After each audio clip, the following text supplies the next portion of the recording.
Hi everyone, welcome back to Study Hat, and in today's lesson we'll be looking at an introduction to the 11 plus examination for English. So let's have a think about what you can expect. Now, the structure of the 11 plus examination for English varies considerably around the country and from institution to institution. So it's really important that you have checked the format of the paper that you're going to be sitting. For example, some places have a section of a paper or a complete paper which is focused on extended writing, whereas others don't feature that element at all. There's also an overlap between some elements of the English papers and the verbal reasoning papers. So thinking then about the main areas for the English 11 plus examination, and they are spelling, punctuation and grammar, comprehension, and then creative writing and composition, all of which may or will be tested in the examination that you're going to be sitting. So that means there's a lot of different skills that this examination will test. It will test your ability to spell correctly and to spell and use a wide variety of words. A large part of the 11 plus deals with comprehension and your ability to understand and infer from quite complicated texts, and it will also test your ability to write. In some cases, your ability to write at length. In this lesson then, we're going to look at an overview of some of the ways that you can begin to prepare for the 11 plus examination for English. And one of those ways is to practice your use of punctuation. When these pieces of punctuation are used correctly, it makes your writing easier to read and to understand.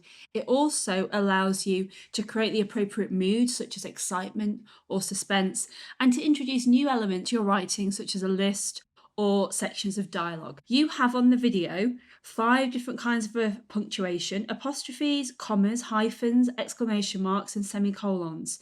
You then have their definitions and their purpose, but they are mixed up.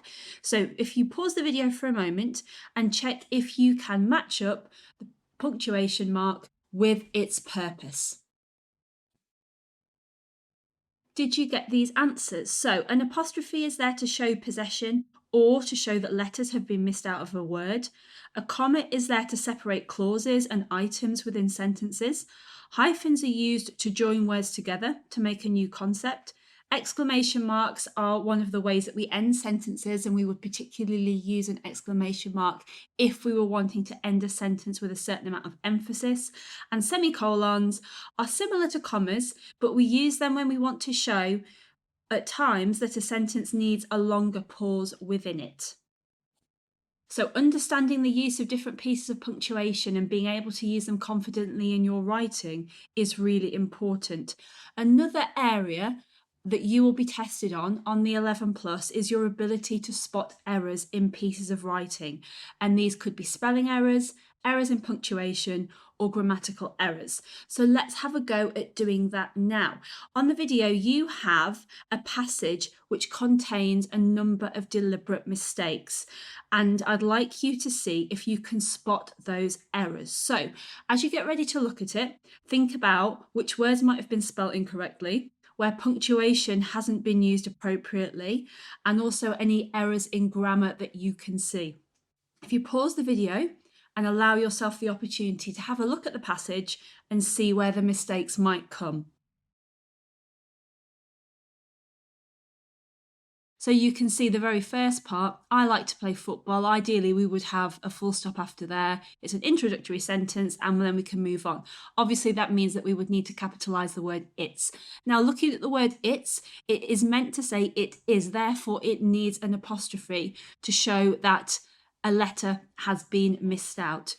We then have a deliberate spelling mistake where the word when is missing the H. We then have a deliberate grammatical error. I have been playing at football. We wouldn't say that in English, so that should be corrected as I have been playing it for 3 years now. We have another deliberate spelling mistake, the word favourite that's been spelled incorrectly. Also, the word friends has been spelt incorrectly. And then we finish off the passage with another deliberate mistake, which is a phrase that we don't use in English, most good. Instead, we would say the best. So you can see there's a number of errors in terms of spelling, punctuation and grammar. The 11 plus quite frequently tests your ability to spot errors such as those within sentences or passages. So it's good to practice being able to do that kind of exercise. Another area of practice that you will need to do for the 11 plus is to make sure that you are confident in using key grammatical terms and thinking as well about different types of words. So you have a number of questions on the video. What is a connective? What is a clause? What is a pronoun? What is an abstract noun? And then what is a preposition? If you pause the video for a moment and see if you can come up with the correct answer to each of those questions, defining those parts of speech and the meanings of those grammatical words and terms. So, what did you come up with? A connective then is a word or a short phrase that connects clauses within a sentence or can connect sentences. We will also, as part of our study programme, look at conjunctions, which is a specific type of connective that joins together clauses within one sentence. A clause is a part of a sentence, so we can have a main clause, we can have a subordinate clause. A pronoun is a word that replaces a noun, such as he or she. An abstract noun is a thing, but it's a thing that we can't touch. It has no physical presence, so it can be a feeling or an emotion. And a preposition is a word that shows how an object in a sentence relates to other items or objects or words within that sentence, such as the word under or inside or below. One other key element of the 11 plus for English then is spelling. So something that you will need to work on is improving your spelling and getting confident with your spelling. There are a number of ways that you can do that, and as part of our study program, you will be introduced to some of those. The key ones are as follows. Try to learn common spelling rules, but remember many rules do have exceptions and you will need to learn those exceptions to the rules as well.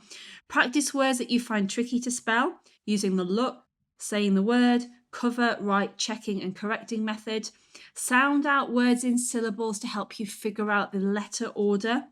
Learn common prefixes and suffixes so you know how words might be changed when they are added. Learn words with silent letters so that you don't fall into the trap of missing those silent letters out.